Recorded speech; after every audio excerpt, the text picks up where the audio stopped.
hali bir mashinasini qo'yganmiz. Bunga qilayotgan ishlar Lo'y kolonkasi oqizvorgan. Hozir mana buni yechib oldik. Juda yomon og'ir ahvolda. 1,5 oy oldin qilib berishgan ekan. Qattiqdir bolalar. Hozir boshqatdan saniya olib keltiramiz. Bundan oldin videomda o'tirdim ko'rsatdim. Nissan sanisini qoqaman deb. Xudo xohlasa o'zini qoqib, inshaalloh chiroyli holatda chiqarib yuborishga harakat qilamiz. Malibu Lo'yni yechib oldik.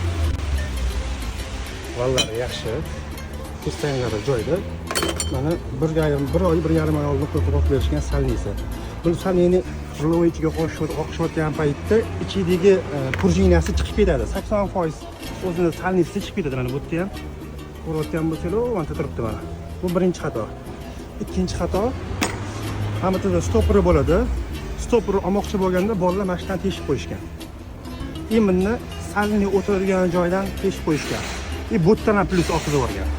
Bu Lo'yimizda ikkita joydan oqizib yuborganligi uchun mashina polniy moy holatda kelganda.